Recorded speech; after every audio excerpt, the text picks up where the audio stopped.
You ever hear that quote people throw around that happiness comes down to either your career or your love life? That you've got to pick one? That if you crush it professionally, but strike out in relationships, something's missing, or vice versa. A lot of people connect that idea to Sigmund Freud.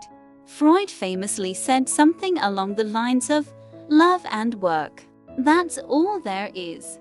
Now, whether he phrased it exactly that way in writing is debated, but the core idea shows up clearly in his thinking.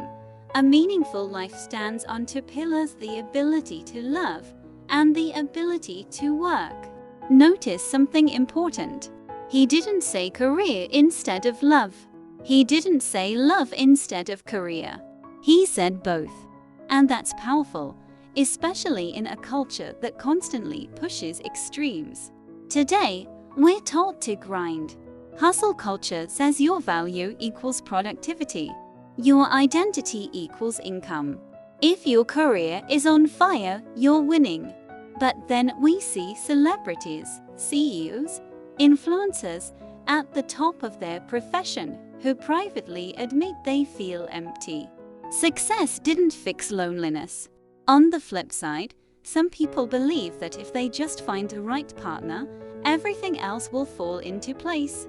But without purpose, without growth, without contribution, that can also start to feel hollow. Freud's insight is almost annoyingly simple. Human beings need both attachment and purpose. We need connection, someone to give and receive love with. And we need contribution, something that challenges us, engages us, stretches us. Work, in Freud's sense, wasn't just a paycheck. It was meaningful effort, creative expression, building something, serving something bigger than yourself. That could be art, business, raising children, volunteering, anything that uses your capacities. And love wasn't just romance. It was the capacity to form deep bonds, intimacy, friendship, devotion, the ability to care and be cared for. So the measure of happiness isn't a scoreboard where you compare career versus love life. It's more like a balance beam. If one side is starving, the whole structure wobbles.